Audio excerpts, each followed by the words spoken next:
Jumpa kembali di Sharing Firman. Tema Sharing Firman hari ini adalah peka akan firman Tuhan. Saudara, mari kita buka bersama-sama Ibrani 4 ayat ke-12. Sebab firman Allah hidup dan kuat dan lebih tajam daripada pedang bermata dua. Ia menusuk amat dalam sampai memisahkan jiwa dan roh, sendi-sendi dan sumsum. Ia sanggup membedakan pertimbangan dan pikiran hati kita. Katakan amin. Saudara, kita lihat di zaman yang semakin sibuk dan penuh dengan distraksi ini, seringkali kita sulit untuk mendengarkan suara Tuhan. Kita lebih mudah terpengaruh oleh suara dunia daripada suara firman Tuhan.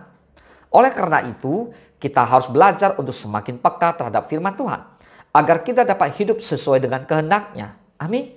Ada 3 hal yang akan kita bahas. Yang pertama, firman Tuhan itu hidup dan berkuasa. Firman Tuhan bukan hanya sekedar tulisan dalam Alkitab, tetapi firman Tuhan itu hidup, bekerja, dan berkuasa mengubah hidup kita. Dalam Ibrani 4 ke-12, kita melihat bahwa firman Tuhan bisa menembus hati kita yang terdalam dan menunjukkan apa yang benar dan salah dalam hidup kita. Pertanyaannya, bagaimana kita bisa mengalami kuasa firman Tuhan? Pemazmur 1 ayat kedua dikatakan, tetapi yang kesukaannya ialah Taurat Tuhan, dan yang merenungkan Taurat itu siang dan malam. Seorang yang mengalami kuasa firman Tuhan adalah orang yang kesukaannya, yaitu firman. Lalu dia merenungkan dan dia melakukan firman Tuhan itu. Nah, untuk mengalami firman Tuhan, maka kita tentu harus membaca firman Tuhan setiap hari dan merenungkan firman Tuhan itu juga setiap hari. Nah, di Yakobus 1 ayat ke-22 dikatakan, tetapi hendaklah kamu menjadi pelaku firman dan bukan hanya pendengar saja. Sebab jika tidak demikian, kamu menipu diri sendiri. Bapak Ibu semua, untuk bisa mengalami kuasa firman Tuhan, kita harus menerima firman dengan hati yang terbuka. Matius 7 ayat ke-24 dan 25 berkata, setiap orang yang mendengar perkataanku ini dan melakukannya, ia sama dengan orang yang bijaksana yang mendirikan rumahnya di atas batu. Kemudian turunlah hujan dan datanglah banjir. Lalu angin melanda rumah itu, tetapi rumah itu tidak rubuh sebab didirikan di atas batu. Amin. Nah, Bapak Ibu semua, mari kita harus mempraktikkan firman Tuhan dalam kehidupan sehari-hari. Kita sudah mendengarkan firman, maka lakukanlah. Maka kita akan memiliki kekuatan yang luar biasa. Mengapa? Karena kita ibaratnya rumah ini bukan di atas pasir, tapi rumah kita dibangun di atas batu.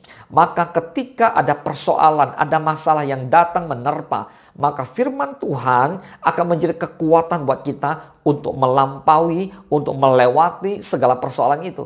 Tuhan yang bekerja bagi saudara dan saya. Katakan amin. Nah, yang kedua, kesibukan dunia bisa membuat kita menjadi tidak peka. Banyak orang Kristen yang tidak lagi peka terhadap firman Tuhan karena terlalu sibuk dengan pekerjaan, media sosial, main gadget setiap hari, main HP, lihat Facebook, Instagram. Nah, aktivitas seperti ini membuat kita jadi jauh daripada Tuhan. Dalam Lukas 10 ayat 38-42, kita bisa belajar dari kisah Maria dan Marta. Marta sibuk dengan banyak hal, tetapi Maria memilih duduk dekat Yesus untuk mendengarkan firman-Nya. Pertanyaannya, bagaimana agar kita tidak kehilangan kepekaan akan firman Tuhan? Jawabannya adalah kita harus memprioritaskan waktu kita dengan Tuhan. Mengutamakan waktu bersama dengan Tuhan. Lewat apa? Lewat saat teduh, lewat doa, lewat membaca firman Tuhan. Belajar untuk mendengar suara Roh Kudus dalam hati kita. Mengurangi distraksi yang menghambat hubungan kita dengan Tuhan. Yang setuju katakan amin. Dan yang ketiga, menjadi pelaku firman bukan hanya pendengar. Firman Tuhan bukan hanya untuk didengar saja, tetapi juga untuk dipraktekkan dalam kehidupan sehari-hari. Di Yakobus 1 ayat ke-22 berkata, tetapi hendaklah kamu menjadi pelaku firman dan bukan hanya pendengar saja. Sebab jika tidak demikian, kamu menipu diri sendiri. Pertanyaannya, apa tanda-tanda orang yang peka terhadap firman Tuhan? Yang pertama, hidupnya berubah menjadi lebih bijak, lebih baik. Amin. Makanya kalau kita ikut Kristus ya, kita dipenuhi oleh Roh Kudus, dipenuhi oleh firman Tuhan, maka kehidupan kita semakin hari semakin serupa dengan Kristus. Amin. Yang kedua, memiliki kasih dan hikmat dalam bertindak. Apa yang saya katakan adalah Yesus itu kasih, Tuhan itu kasih. Tuhan itu memberikan kasih-Nya buat saudara dan saya. Maka kalau kita dekat dengan Tuhan, kita peka dengan firman Tuhan, kita pasti miliki kasih Tuhan itu.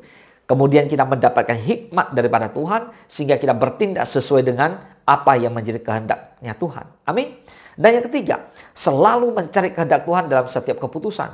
Jadi saudara, orang yang peka dengan firman Tuhan pasti dia akan dekat dengan Tuhan. Maka dia akan mencari kehendak Tuhan. Nah, itu tandanya kita peka. Maka kita berdoa, minta petunjuk daripada Tuhan sehingga keputusan kita jauh daripada kesalahan. Keputusan kita jauh daripada hal-hal yang tidak berkenan kepada Tuhan.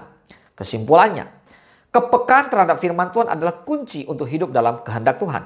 So, jangan biarkan kesibukan dunia membuat kita kehilangan arah. Mari kita semakin mendekat kepada Tuhan. Semakin tekun membaca dan merenungkan firman Tuhan setiap hari. Serta menjadi pelaku firman Tuhan dalam kehidupan kita. Katakan amin. Saudara, untuk bisa pekakan firman Tuhan, kita butuh proses dan waktu. Tidak bisa terjadi hanya dalam waktu sesaat atau waktu singkat atau semalam saja. Kita perlu dengan setia membangun hubungan yang erat dengan Tuhan siang dan malam. Membaca firman Tuhan siang dan malam. Untuk itu marilah kita mengambil komitmen bersama untuk terus setia membangun hubungan yang erat dengan Tuhan. Sehingga kita menjadi orang yang peka terhadap suara Tuhan.